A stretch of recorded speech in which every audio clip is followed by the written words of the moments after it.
In this video, I'm going to show you how to sum a column in Google Sheets.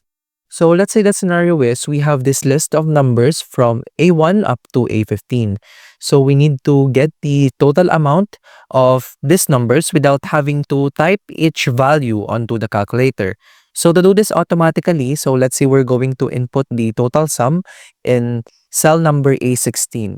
So in here, simply input the following equation.